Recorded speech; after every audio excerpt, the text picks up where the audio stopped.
It's unbelievable the degree to which our sanity depends on a functioning sociological structure. And here's why.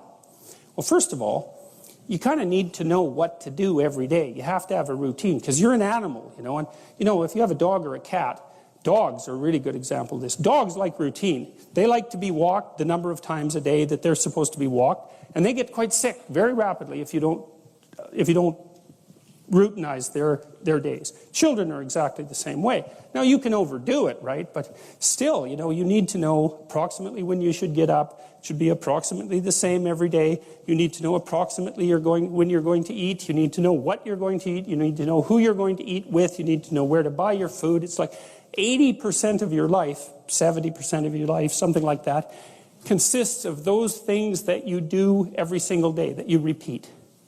And those are often the things that people think about as the trivial elements of their life. But one of the things I would like to point out to you, if you do the mathematics, I did this with a client of mine who was having a hard time putting his child to bed. They were having a fight every night. And I knew by that time, the studies indicate that most parents only spend 20 minutes per day of one-on-one time with their child.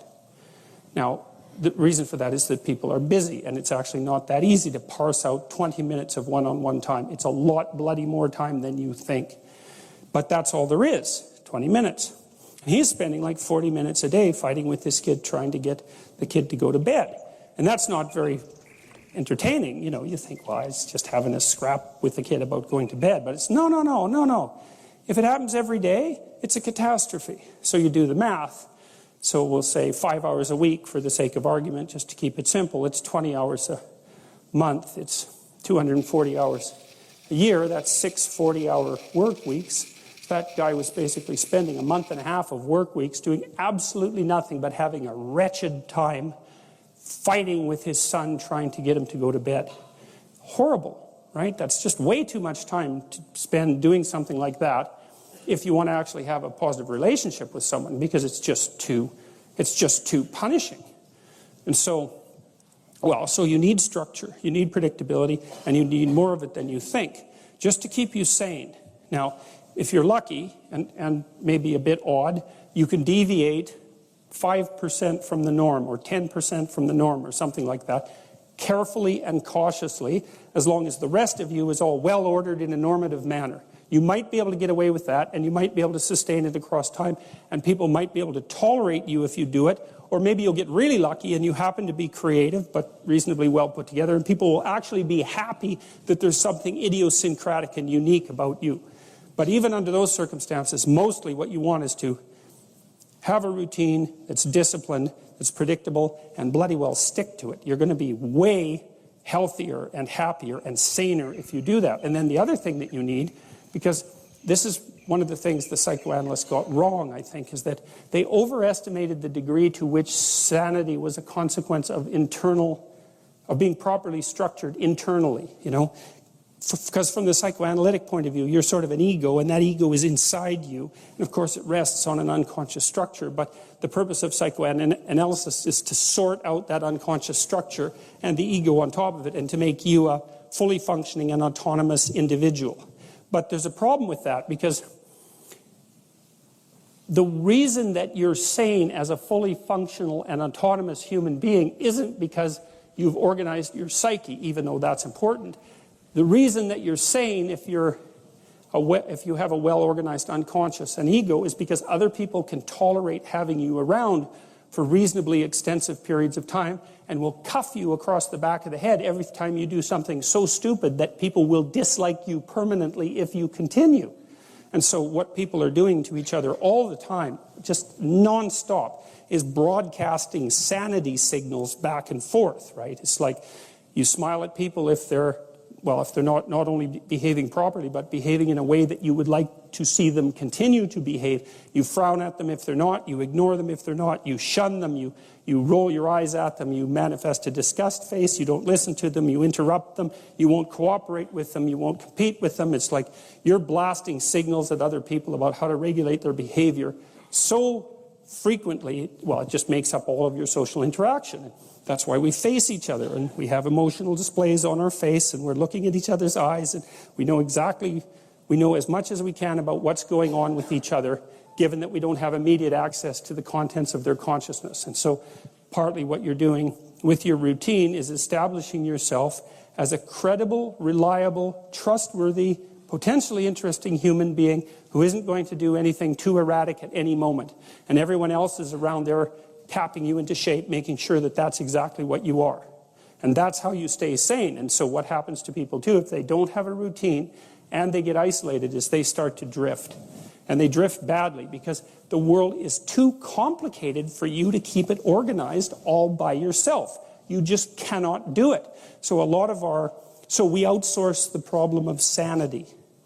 And it's very intelligent that we outsource the problem of sanity, because sanity is an impossibly complex problem. And so the way that we manage the incredibly complex problem is we have a very large number of brains working simultaneously on the problem. One of the other things I've learned as a social scientist,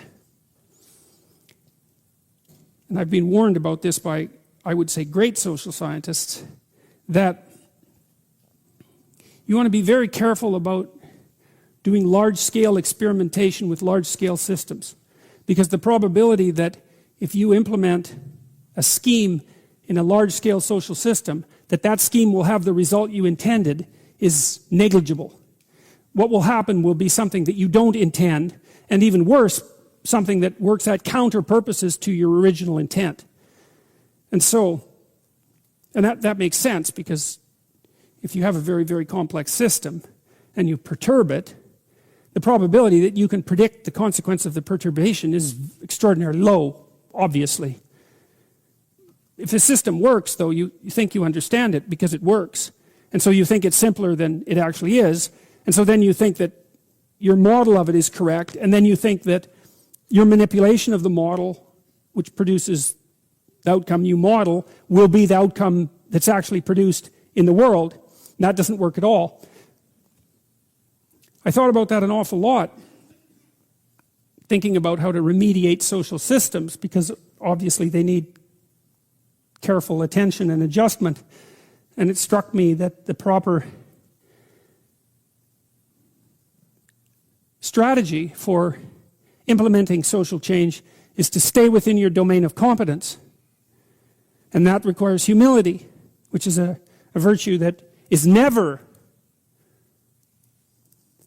promoted in modern culture, I would say. It's a virtue that you can hardly even talk about. But humility means you're probably not as smart as you think you are, and you should be careful.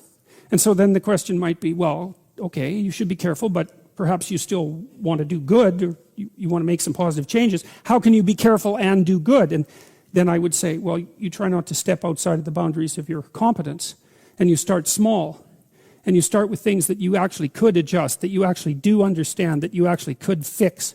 I mentioned to you at one point that one of the things Carl Jung said was that modern men don't see God because they don't look low enough. It's a very interesting phrase. And one of the things that I've been promoting, I suppose, online is the idea that you should restrict your attempts to fix things to what's at hand. So there's probably things about you that you could fix, right? Things that you know that aren't right. Not anyone else's opinion, your own opinion, that aren't right. You can fix them. Maybe there's some things that you could adjust in your family, although that gets hard. You have to have your act together a lot before you can start to adjust your family, because things can kick back on you really hard. And you think, well, it's hard to put yourself together. It's really hard to put your family together. Why the hell do you think you can put the world together?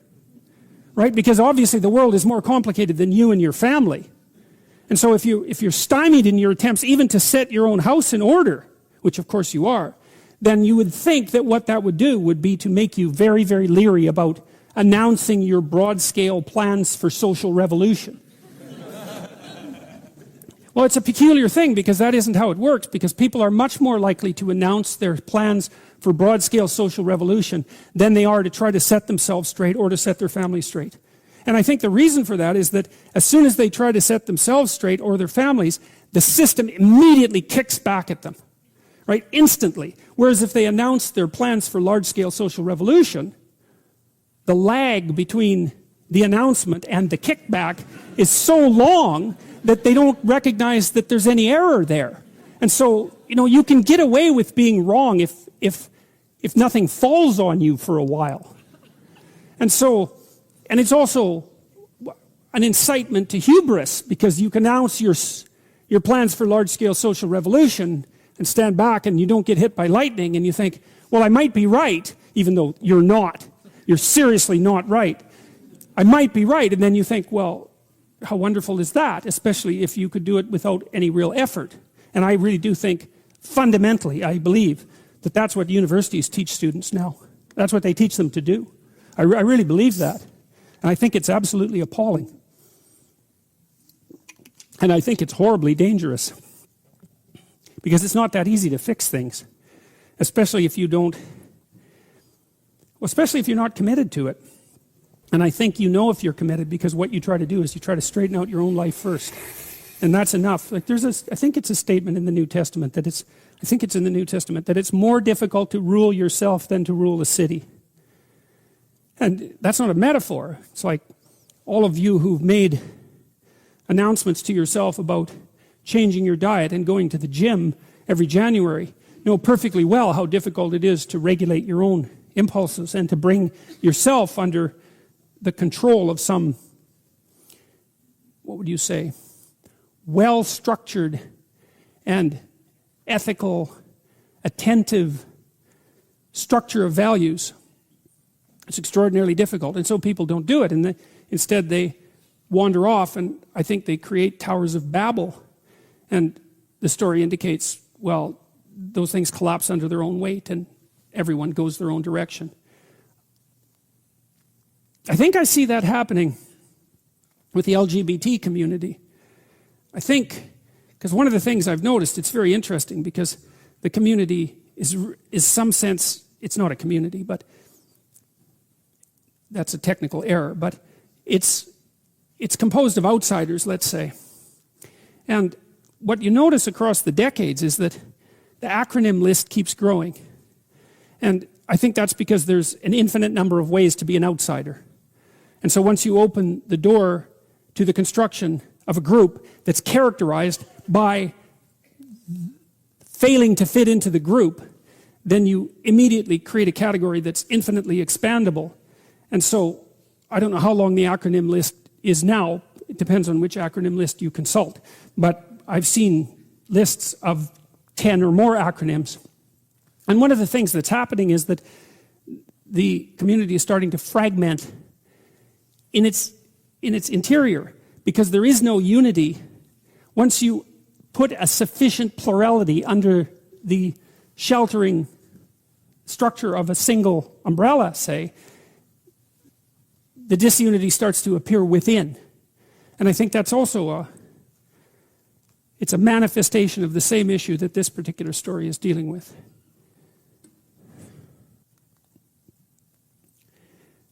So that ends, I would say, the most archaic stories in the Bible.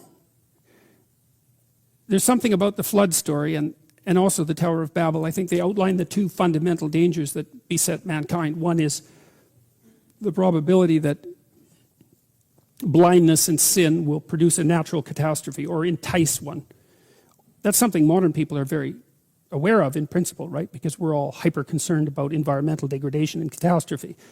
And so that's the continual reactivation of an archetypal idea in our unconscious minds, that there's something about the way we're living that's unsustainable and that will create a catastrophe. It's so interesting because people believe that firmly and deeply, but they don't see the relationship between that and the archetypal stories, because it's the same story. Overconsumption, greed, all of that is producing an unstable state, and nature will rebel and take us down, right? You hear that every day in every newspaper and every TV station. It's broadcast to you constantly.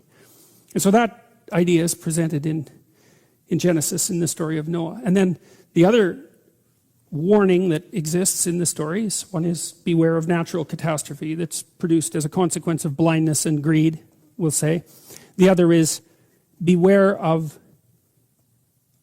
social structures that overreach, because they'll also produce fragmentation and disintegration. And so it's quite remarkable, I think, that at the close of the story of the Tower of Babel, we've got both of the permanent existential dangers that present themselves to humanity already identified. God has a little chat with him and he says, well, why are you angry? And why are you upset? And Cain says, and God says, if you do well, won't you be accepted? And if you don't do well, sin lies at your door, and unto thee shall be his desire, and thou shalt rule over him. Okay, that's a very mangled translation, I would say. So I'm going to take it apart. So what God says is, well, you're angry and you're upset. It's like, well, what's your problem? And then God tells Cain, if you did things properly, they would work out for you. Well, it's the last thing he wants to hear, because what Cain wants to believe is that the reason he's not doing very well is because there's no sense having any faith in the Logos. The transcendent is evil and aimed exactly against him, and the entire social contract is faulty. That's what he wants to hear, but that isn't what God says. God says, well, wait a minute. Maybe you're doing something wrong. Well, that's maybe a worse message than everything else is corrupt. It's like, you're having a problem because you're just not everything you could be. Well, and then God says something really nasty, and you can't tell from this lines. I read a bunch of translations to try to figure out exactly what it meant. So this is what God tells Cain. He says, you're in a room in a house, and there's something at the door. And he uses a metaphor. God uses a metaphor. It's a sexually aroused predatory cat. And you invite it in. You invite it in. You know that it has evil intent. You invite it in to mate with you, right? And its union with you, this malevolent force, its sexual union with you, has produced an offspring. And that offspring is what possesses you. And so not only have you done something wrong, you've invited the spirit of wrongdoing into your life, and you've creatively intermingled it with it voluntarily to bring forth a monster of your own creation. So that's what God tells Cain. It's like, look, it's bad enough that God says, you should get your act together, because maybe that's why things aren't going so well for you. Before you criticize the transcendent and the world and the structure of being, maybe you're doing something wrong. But it's worse than that. He says, not only are you doing something wrong, you bloody well know you're doing something wrong, and you're doing it creatively and with intent. So not only are things not going well for you, but you've played a creative role in producing that situation. And so God basically says, I am taking zero responsibility for rejecting your sacrifice. It's all on you. And so Cain leaves, and he's like seriously not happy with that response, because he wanted to hear, Pat, you're a victim of circumstance and everything's conspiring against you, and really, being God, I should get my act together and just give you what you want, because obviously, being God, I'm wrong and you're right.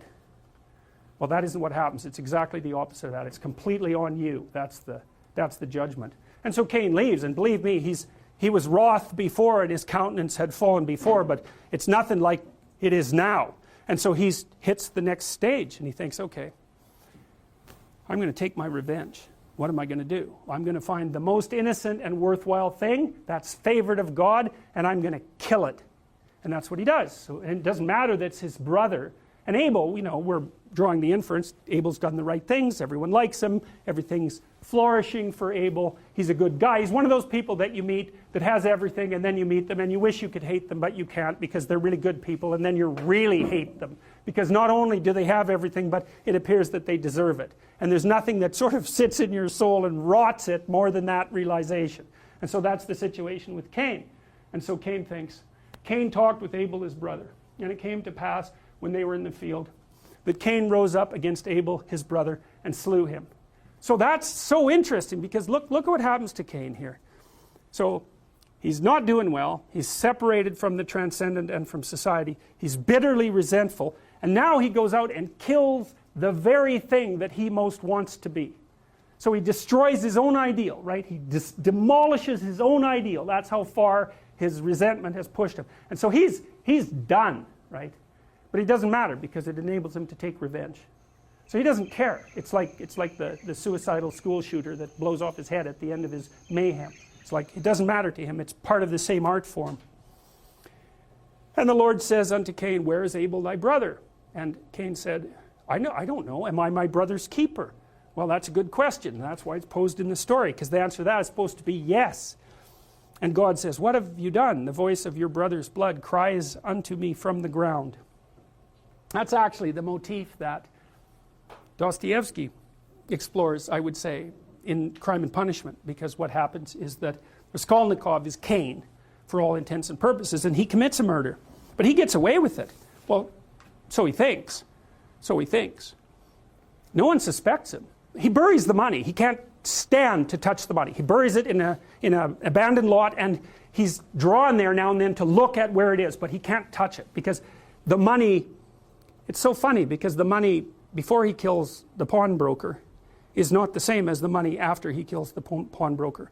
And the Raskolnikov before he kills the pawnbroker is not the same as the Raskolnikov after he kills the pawnbroker. In fact, they're not the same at all. And so Raskolnikov is tormented by God, you could say, but not from the external world. He sets the crime up quite nicely. It's that the spirit against which he transgressed tortures him from within. And there's no escape from it. And so eventually what happens in Crime and Punishment is Raskolnikov continues to manifest himself as guilty in every possible way until he receives the punishment that he desires, because it's the only way that he can set things right. He essentially turns himself in, eventually, because he can't tolerate what he's done. So that's the idea. Thy voice of thy brother's blood cries unto me from the ground. It's guilt. And now you're cursed from the earth, which has opened her mouth to receive thy brother's blood from thy hand. When you till the ground, it will not henceforth yield unto you its strength. A fugitive and a vagabond shall thou be in the earth. You know, and you might say, well, why does God not just strike Cain dead? And the answer to that perhaps is that wouldn't be sufficient punishment. And that's what it looks like to me. It's like, what's the punishment? You live with what you did. Right? And I don't want anybody taking you out either, because then you won't have to live with what you did. So that's the punishment. And Cain says unto the Lord, my punishment is greater than I can bear. It's like, yeah. Behold, you have driven me out this day from the face of the earth, and from thy face shall I be hid. That's the same as what happens to Adam in the Garden of Eden. Remember, Adam hides from God, and he has his reasons. And now Cain is alienated from God. There's no reconstructing that relationship. He's put himself, by violating his contract, let's say, with the transcendent, and also with society, and also with his own spirit, he's put himself outside the possibility of redemption. And that's why he says, the punishment is greater than I can bear. There's no hope left, right? So he's